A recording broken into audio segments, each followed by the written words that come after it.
नमस्कार, आपके साथ मैं रोहित कुमार। आप न्यूज फॉर नेशन पर। बिहार में चुनाव होने वाले हैं। इन चुनावों को लेकर के तमाम दल अपने अपने हिसाब से अपनी अपनी राजनीतिक हैसियत जो है वो तौल रही है और उसी तौलने के हिसाब से अपने अपने लिए जो है सीटें मांग रही हैं।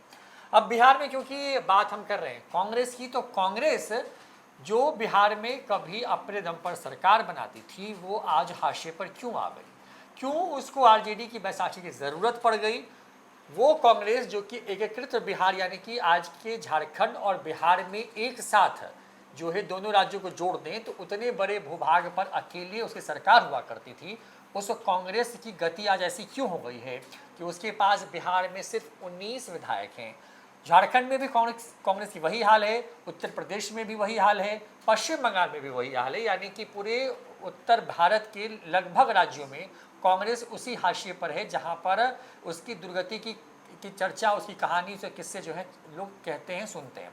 कांग्रेस खुद को रिवाइव करने की कोशिश करने की बात करती है लेकिन कर नहीं पा रही है क्योंकि बिहार में चुनाव है। तो बिहार के हिसाब से समझने की कोशिश करेंगे कि आखिर कांग्रेस को हुआ क्या, कांग्रेस क्या इसके लिए खुद जिम्मेवार है या कांग्रेस ने जो नीतियां बिहार जैसे राज्य के लिए तय की या जिनको जिम्मेवारी दी वो तमाम चीज़ें कांग्रेस को आज इस दुर्दशा पे लाके खड़ा करने के लिए सबसे बड़ा कारण है। क्योंकि जिस राज्य में अपने दम पर जिसे सरकार थी उस राज्य में वो अब किसी दूसरे के भरोसे टिकटों का बंटवारा कराती है। हमारे साथ में हमारे वरिष्ठ सहयोगी जो है कौशलेंद्र प्रियदर्शी मौजूद हैं और उनसे ही समझेंगे कि आखिर कांग्रेस को हुआ क्या बिहार के अंदर में, किसकी नज़र लग गई, क्या खुद कांग्रेस ने अपने आप को खत्म किया या कांग्रेस के खत्म होने के पीछे जो पूरी कहानी वो क्या है।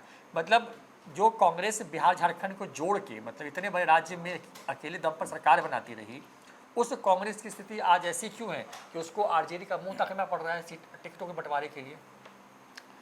बड़ा ही अच्छा प्रश्न है और ये दर्शकों को समझना भी चाहिए रोहित कि जिस प्रदेश में आज़ादी के बाद से लेके आज तक, अगर नीतीश कुमार को लेते हैं दोबारा तिबारा की बात छोड़ दीजिए तो कुल 23 मुख्यमंत्री रहे। उसमें जानते हैं कांग्रेस के कितने हैं? कांग्रेस के 18 मुख्यमंत्री हुए, है ना। मतलब जिस प्रदेश में 18 मुख्यमंत्री 23 में कांग्रेस का हो और वो कांग्रेस की काया धीरे धीरे इतना कमज़ोर होते चली गई कि परिस्थिति देखिए कि बिना बैसाखी के चल नहीं पाती और जब बैसाखी नहीं मिलता है तो पूरी तरह गिर जाती है। आज पोजीशन तो वही है। अब जरा सा शुरू से इसके उत्थान को देखिए। श्री बाबू पहले मुख्यमंत्री थे और 18 मुख्यमंत्रियों में दर्शकों को यह समझना चाहिए कि 18 मुख्यमंत्रियों में सिर्फ एक मुख्यमंत्री ने अपना कार्यकाल पूरा किया है कि नहीं। हास्यास्पद बात, श्री बाबू ने सिर्फ एक मुख्यमंत्री ने कार्यकाल पूरा किया। श्री बाबू 61 तक मुख्यमंत्री रहे। उसके बाद ये दौर चला। हम आपको बताते हैं कि कैसे 18 मुख्यमंत्री वाला, मतलब संयुक्त बिहार में यहाँ 324 सीटें थी। श्री बाबू पहले मुख्यमंत्री थे, जगन्नाथ मिश्रा रहे। जगन्नाथ मिश्रा के बाद से जो सत्ता का वनवास कांग्रेस झेल रही है वो आज तक झेल रही है। अंततः यह हुआ, हम बाद में चलेंगे लेकिन एक मुखड़ा बता देते हैं कि 1990 में जब चुनाव हुआ, जगन्नाथ मिश्रा थे, 324 विधानसभा सीट थी, उसमें कांग्रेस बुरी तरह हारी। उसके बाद ही लालू प्रसाद यादव मुख्यमंत्री बने थे। मतलब जगन्नाथ मिश्रा अंतिम मुख्यमंत्री रहे कांग्रेस के। 95 के बाद से तो ये स्थिति यह रही, आपको हैरानी होगी कि जब इनके गठबंधन में ये लोग चले गए और एक बड़े नेता हुआ करते थे शकील अहमद, उस समय ये अशोक चौधरी भी मंत्री हुआ करते थे कांग्रेस की तरफ से। इन लोगों की हैसियत यही थी कि ये लोग पीछे खड़े रहते थे, फोटो जब खिंचाया जाता भी था तो पीछे खड़े रहते। और उससे भी हास्यास्पद स्थिति यह थी कि शकील अहमद मंत्री होते हुए जब दिल्ली से कभी आते थे तो पहले लालू आवास जाना पड़ता था। लालू आवास जाना पड़ता था। मजबूरी थी या जरूरी था या इस तरह की सियासत होता था। तो आज तक उन परिस्थितियों से कांग्रेस नहीं उबर सकी। बीच में अनिल शर्मा अध्यक्ष बने 2008 में, बागी तेवर उन्होंने दिखाया। 2005 में जब चुनाव हार गए तो पहला जो विधानसभा का चुनाव था 2005 में, दर्शक भी ये जान लें कि 154 सीट पर लड़ने वाली राष्ट्रीय जनता दल 54 या 55 सीटों पर सिमट गई। इनके हाथ तो कुछ आया ही नहीं, ये तो बुरी तरह औंधे मुंह गिर गए। उसके बाद स्थिति खराब हो गई। लेकिन सवाल है ना कि अब थोड़ा सा पहले बता दें कि श्री बाबू 1957 में जब मुख्यमंत्री बने तो 1961 तक मुख्यमंत्री बने। 57 4 61 4 साल। पहला जो उनका कार्यकाल था 46 में अंतरिम सरकार के गठन के दौरान सत्ता की कमान संभाली थी। दूसरा विधानसभा चुनाव 1957 में, मतलब एकमात्र मुख्यमंत्री श्री बाबू थे। अब थोड़ा सा आगे चलिए कि इनके निधन के बाद एक मुख्यमंत्री बने दीप नारायण बाबू, महज 18 दिन के लिए। उसके बाद कांग्रेस नेता विनोदानंद झा 18 फरवरी 1961 को मुख्यमंत्री बने। 2 अक्टूबर 1963 को इनको भी चलता कर दिया गया।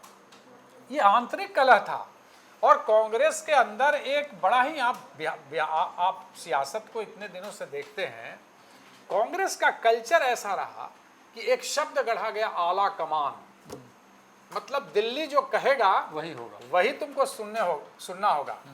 दिल्ली की बिल्ली, या जो मुख्यमंत्री होते थे ना, उन्हें दिल्ली की बिल्ली कहा जाता था। मतलब दिल्ली अगर दूध पीने की बात हुई तो दूध पी लो और फिर निकलो, तो निकलो, भागो, सत्ता से बेदखल कर दिया जाता था। विनोदानंद झा 18 फरवरी 1961 को मुख्यमंत्री बने, 2 अक्टूबर 1963 तक रहे। मतलब 2 साल 226 दिन तक ही सत्ता की कमान अपने हाथ में वे रख सके। थोड़ा डाटा है इसलिए हम बता देते हैं। इसके बाद कांग्रेस ने केबी सहाय जो बिहार के मुख्यमंत्री बने, जो 5 मार्च 1967 तक सत्ता में काबिज रहे। मतलब 63 के बाद ये भी 4 साल में लटक गए। केबी सहाय के नेतृत्व में 1967 में चुनाव हुआ। पहली बार बिहार में गैर कांग्रेसी सरकार बनी। संयुक्त सोशलिस्ट पार्टी के महामाया प्रसाद मुख्यमंत्री बने। ये भी 1968 को गिर गई सरकार। माने बिहार की स्थिति तहत बहुत खराब रही। उसके बाद सतीश प्रसाद कुशवाहा बीपी मंडल मुख्यमंत्री रहे अपना कार्यकाल।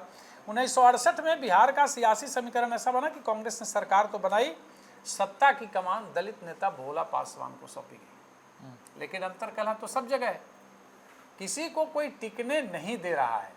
इंदिरा गांधी के हाथ में कमान आ गया था तब तक, और कांग्रेस धीरे धीरे, वैसे ही 3 बार उस दौरान राष्ट्रपति शासन लगा।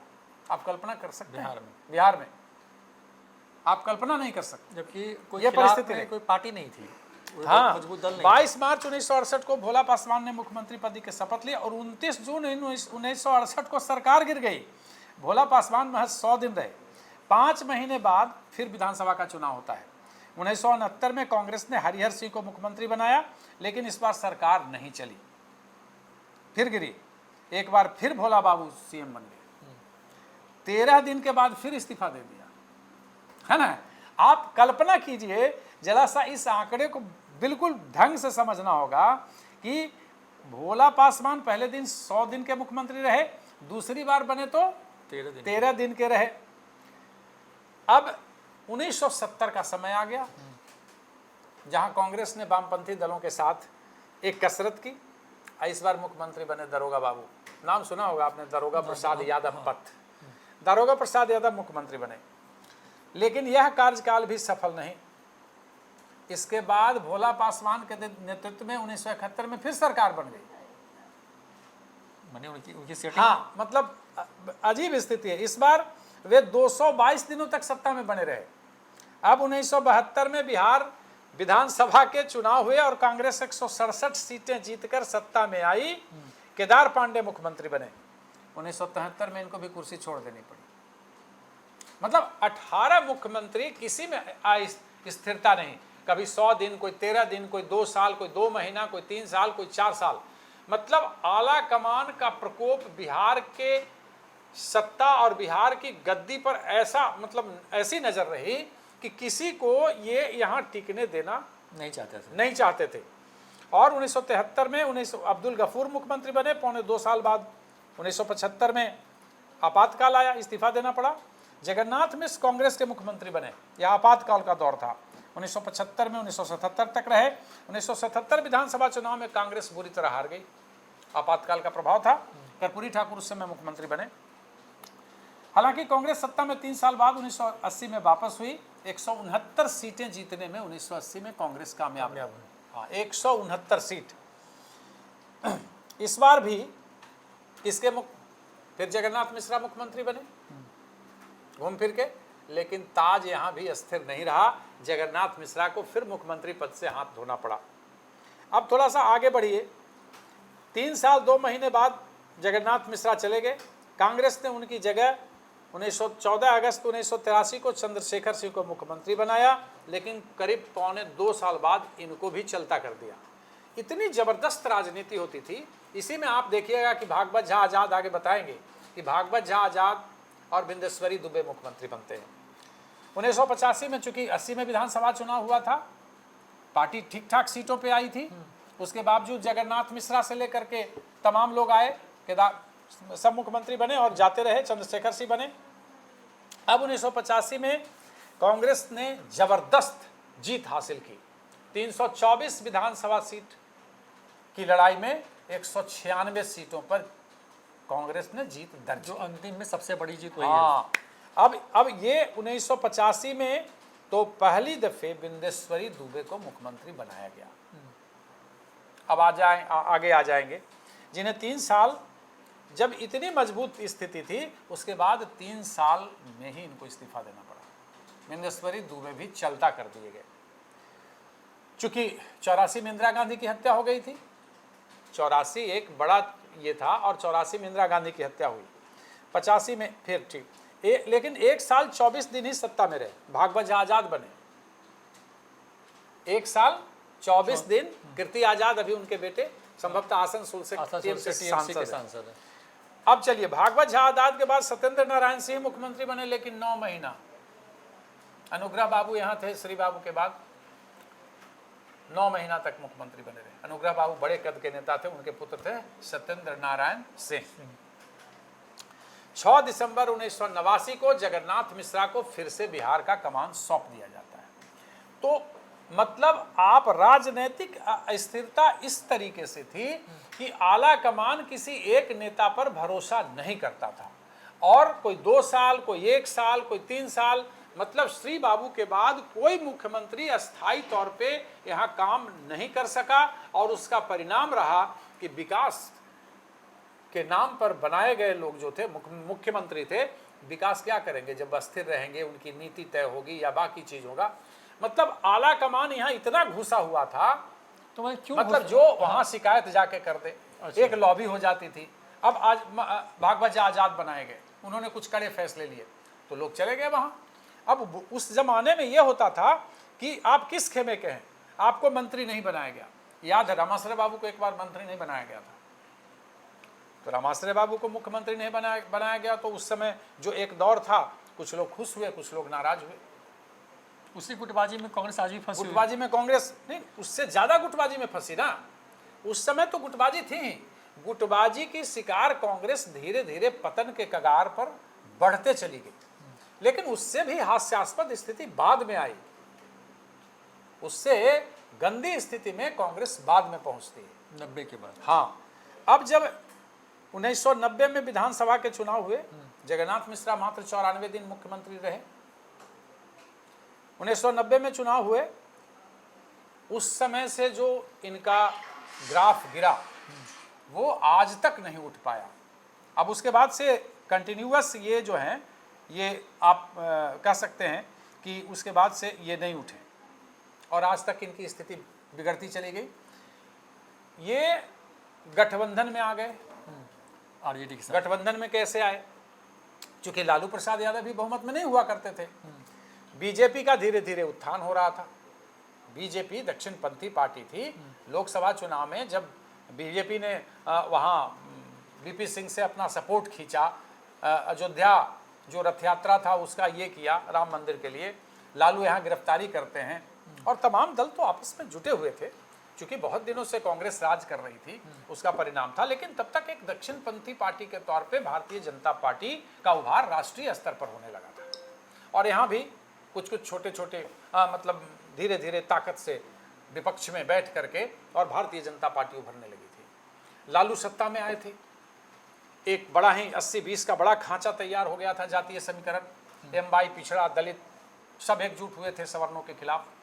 सवर्णों ने उतने दिनों तक आप देख ही रहे हैं कि कभी भोला पासवान तो रहे 3 दिन, लेकिन एक बार 100 दिन, एक बार 13 दिन, एक बार फिर रहे, लेकिन कोई उनको चलने बलने नहीं दिया। उसी तरह सारे मुख्यमंत्रियों की स्थिति हुई, लेकिन ज़्यादातर मुख्यमंत्री किस पर सवर्ण ही थे। तो एक आक्रोश लोगों के बीच में था, जनता के बीच में। अब 95 में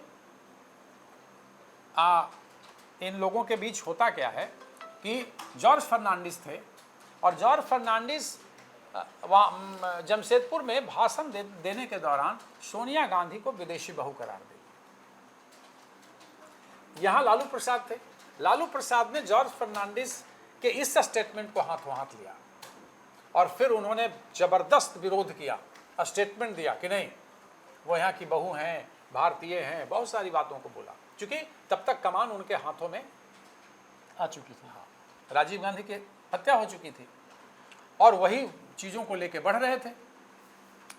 तो ये बात कांग्रेस को बड़ी अच्छी लगी, क्योंकि यहाँ तो आधार खो चुकी थी। अब 324 वाले में आप कहाँ 1985 में 196 सीटों पर जीत तय करते हैं और उसके बाद 70 और 73 सीटों पर आप रह जाते हैं और आप धीरे धीरे अपना वजूद खो रहे होते हैं। इसलिए कि होता है ना कि जैसे आप देखिएगा कि कोई नशेड़ी है तो उसको मान लिया कि कोई सिगरेट पी रहा है, तो सिगरेट अब इतना नशेड़ी है कि सिगरेट पी के बिक भी दिया तो जो एक नशेड़ी है वो उठेगा और जाएगा और उसका थोड़ा सा सोचेगा किसी तरह हल्का भी मिल जाए तो ठीक, काटकश भी ले ले। तो सत्ता का नशा कांग्रेसियों पर इतना हावी था कि बस कैसे किसी तरीके से रहा। मैंने लालू प्रसाद यादव के सत्ता रूपी तंबू में बंबू लगाने के लिए तैयार हो गए। परिणाम हुआ कि इनकी मिट्टी और पलीद होने लगी। इसके बाद इनका ग्राफ और गिरा 95 के विधानसभा चुनाव में। 2000 में कुछ और हुआ। जब अनिल शर्मा अध्यक्ष बनाए जाते हैं तो उन्होंने लालू प्रसाद यादव के खिलाफ के तेवर खड़े कर दिए।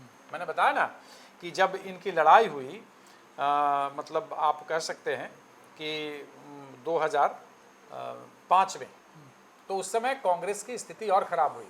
मतलब जो ग्राफ गिरते चला 73 से नीचे ही जाकर के रुका और 2010 में तो 4 सीटों पर आ गए। 2010 में ये 4 सीटों पर आ गए।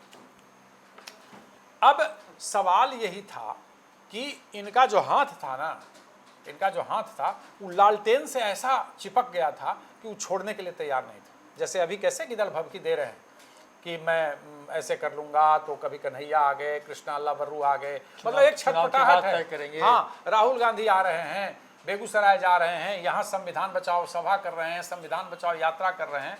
तो एक छटपटाहट है कि कांग्रेस अपनी पुरानी स्थिति में आए।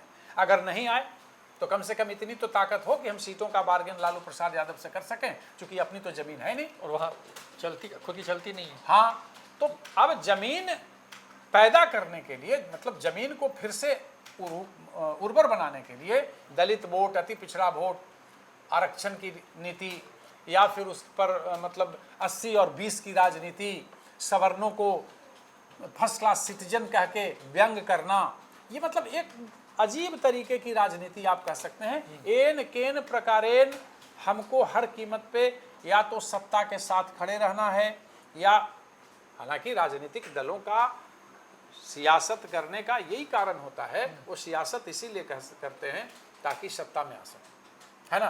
बिल्कुल। तो सवाल है कि आखिर चाहते क्या हैं। अब कांग्रेस की स्थिति यह है, तो वो जो एक पतन का मैंने बहुत शुरू से बताया कि 23 मुख्यमंत्रियों में से 18 मुख्यमंत्री जो एक भी कार्यकाल पूरा नहीं, वो तो उतने दिन भी पार्टी टिक गई, वो बड़ी बात थी। ये कोई साधारण बात नहीं थी, विकल्प नहीं था लोगों के, कोई विकल्प नहीं था। और अब जो छटपटाहट है, अलग लड़ेंगे तो फिर और औंधे मुंह गिरेंगे, क्योंकि पोजीशन तो अभी तक नहीं दिखा। कैसे कांग्रेस 4 महीने पहले आप जो उठ बैठ करना शुरू किए, पहले से याद तो था नहीं। अब कन्हैया जी तो कृष्णा अल्लाह बरू जी बदल के पूरा मन कोशिश है, इनकी कोशिश करना भी चाहिए, लेकिन मुझे ऐसा कुछ नहीं लगता कि ये बहुत ज़्यादा अभी सफल होंगे। अभी ज़रूरत है, जिस आप बताइए ना, अशोक चौधरी ने यहाँ संगठन कमेटी बनाई थी। मदन मोहन झा से लेकर के अखिलेश प्रसाद सिंह 7-8 साल हुआ, 9 साल कमेटी इनकी बनी, इनके संगठन का विस्तार हुआ। जिसने आया अध्यक्ष अपना बदल लिया, बाकी कोई कार्यकारिणी, राज्य कार्यकारिणी की बैठक होती है, कहीं कुछ दिखा नहीं। अशोक चौधरी ने बनाया था, उसके बाद मदन मोहन झा, अखिलेश प्रसाद सिंह ने भी बनाने की हिम्मत नहीं की और उसके बाद तो अखिलेश प्रसाद सिंह को बदल ही दिया गया, क्योंकि उनका एजेंडा है कि भाई हम पिछड़ा, अति पिछड़ा दलित को किसी तरह अपने तरफ कर कुनबे में लाएं और उसके बाद हम इतनी ताकत बटोरें ताकि आगे आने वाले समय में हम बारगेन की राजनीति कर सकें। तो मतलब कांग्रेस फिर आएगी कैसे? मतलब जिस स्थिति में है, जैसा आप कह रहे हैं कि 4 महीने पहले कांग्रेस जगी है, आप कह रहे हैं कि मतलब कांग्रेस बहुत सीरियस नहीं है, किसी के मुख्यमंत्री पर भरोसा नहीं जता पाई आज़ादी के बाद से, वो यही उसका तो मैंने डाटा दे दिया। तो 18 मतलब वही मैं कह रहा हूँ कि 13 दिन से लेकर के 4 साल तक के मुख्यमंत्री इनके हुए मैक्सिमम, मिनिमम टू मैक्सिमम। तो बिहार में कैसे कांग्रेस अपने आप को रिवाइव करेगी? मतलब कुछ तो होगा कांग्रेस के पास, क्योंकि बस या सिर्फ ये बयान देना कि हम चुनाव के बाद मुख्यमंत्री तय करेंगे, 70 से कम में नहीं लड़ेंगे, क्या इतना ही काफ़ी है कांग्रेस के लिए? कांग्रेस विकल्प क्यों नहीं बनना चाहती है? मेरी बात समझिए, देखिए आप उत्तर प्रदेश की भी स्थिति देखिए, यहाँ देखिए, मतलब कई राज्यों में इनके हाथ ऐसे बंध गए कि आश्रित हो गए। अब मैंने एक बात कही ना कि लालटेन के बिना हाथ इनका उठता ही नहीं, तो लालटेन तो छोड़ना होगा, संघर्ष के रास्ते तो तय करने होंगे ना। सत्ता का मजा लेने के लिए कि हमारे पास विधायक नहीं है और हम, वही मैंने कहा ना कि एक बार तो किया, लेकिन औंधे मुंह गिर गए, तो डरते हैं बेचारे। औंधे मुंह गिरे, उससे कोई फर्क पड़ता है? भारतीय जनता पार्टी के लोग कभी 84 में कितने लोग जीते थे लोकसभा के अंदर, उसके बाद लगातार तो उन्होंने लड़ाई लड़ी ना, ऐसा तो है नहीं। तो मतलब सीरियस नहीं है, मतलब जो आज का जो आज भी कांग्रेस जो है अपनी रणनीति खुद अख्तियार नहीं कर पा रही है। जैसे मैंने बताया कि एक मंत्री थे शकील अहमद, वे आते थे तो बेचारे चले जाते थे वहाँ। आप अखिलेश प्रसाद सिंह या बाकी लोग जो मतलब लालू के करीबी थे, या आप उन पर जब आश्रित हैं तो आप कर क्या सकते हैं? कोई चारा तो है नहीं। जब तक आप बाहर नहीं निकलते हैं उन चीज़ों से, जब तक आप अपना वजूद कायम करने के लिए आपके अंदर कोई छटपटाहट नहीं है, आप अपनी खोई हुई ज़मीन पाने के लिए संघर्ष नहीं करना चाहते और एक शॉर्टकट रास्ता अख्तियार करते हैं, तो आपका ग्राफ भी शॉर्टकट में ही टिमटिमाएगा ना। मतलब कांग्रेस में कुबत है कि वो फिर से मतलब बशर्ते कि जो समीकरण इनके पास एक ज़माने में था, जिस समीकरण के सहारे मुख्यमंत्री की ऐसी की तैसी, भाई तुमको नहीं रहने देंगे, तुमको भी नहीं रहने देंगे, हमारे दिमाग पे तुम नहीं चढ़ रहे हो, जो राजनीति हो रही है आला कमान के नाम पर, दिल्ली की बिल्ली है जिसके गले में घंटी बांधना है बांध दो। तो तमाशा तो इन लोगों ने किया पूरा, एक भी मुख्यमंत्री को कार्यकाल पूरा नहीं होने दिया, एक भी मुख्यमंत्री का। तो फिर क्या होना था इनका? यही होना था ना। अब चुनाव होना है आपके पास और फिर 89 के दिन के लिए जगन्नाथ मिश्रा को मुख्यमंत्री बना देते हैं। तो जहां ये परिस्थिति है, आपके पास नेता नहीं उस जमाने में है, तो आप तो अधोगति के शिकार तो होना ही तय है। ये सारा ग्राउंड आप बना ही रहे थे उसके लिए, अब ग्राउंड तैयार है तो ग्राउंड तैयार है, और फिर उसके बाद आप कह रहे हैं कि नहीं सियासी नशा ऐसा है कि इसके बिना रहा नहीं जाता। तो ये मतलब है ना कि आप जब तक एकला चलो रे की ताकत नहीं पैदा होगी तो उसका परिणाम तो गलत होगा, और उसका परिणाम सामने है। हाँ, तो यही कहानी है कांग्रेस के पतन की बिहार के अंदर में। कांग्रेस ने खुद को बिहार में सेल्फ अरेस्ट करके रखा हुआ है, वो चाहती नहीं आज़ाद होना। ये बड़ी बात है कांग्रेस के साथ में। देखिए, लोकसभा चुनाव की बात करें, जब अभी 24 में चुनाव हुए, आरजेडी ने तमाम प्रत्याशियों को सिंबल दे दिया, कांग्रेस मुंह ताकती रही और कांग्रेस के हिसाब से चीज़ें तय नहीं हुई, आरजेडी के साथ जो चीज़ें हुई। और बिहार में ये 90 के बाद से यही हो रहा है कांग्रेस के साथ में। उसके पहले की पूरी जो हिस्ट्री है कांग्रेस की, वो भी बताई हमने आपको कि कुल 23 मुख्यमंत्रियों में 18 मुख्यमंत्री कांग्रेस के हुए, और 13 दिन से 4 साल तक के ही मुख्यमंत्री कांग्रेस बिहार को दे पाई। यानी किसी पर उसने 5 साल के लिए न भरोसा किया, न उसके चेहरे पर वो चुनाव में दोबारा गई। तो कांग्रेस ने अपने पतन की कहानी बिहार में कुछ इस तरीके से लिखी कि आज भी कांग्रेस जो है वो लालू यादव की पार्टी आरजेडी के भरोसे, उसकी कृपा के भरोसे जो है बिहार में राजनीति कर रही है। उनके पास कहने को तो 19 विधायक हैं, लेकिन कांग्रेस किसी दौर में 5 विधायक तक भी नीचे गिर चुकी थी बिहार में। अब देखना होगा 4 विधायक तक नीचे गिर चुकी थी। अब देखना होगा क्योंकि बिहार में फिर से करीब 4-5 महीने बाद विधानसभा चुनाव होने वाले हैं। कांग्रेस किस स्थिति में होगी? 70 पे पिछली बार लड़ी थी, क्या इतने पे कम से कम इस बार लड़ेगी या उससे कम ही सीटें उसको मिलेंगी? तमाम चीज़ें ऐसी हैं जिस पर फिलहाल जो है तमाम तरह के बयान जो है सामने आ रहे हैं। लेकिन कांग्रेस के पतन की जो पूरी कहानी थी हमने आपको इस पूरे वीडियो में दिखाया और बताया भी। फिलहाल इतना ही, देखते ही न्यूज़ फॉर नेशन।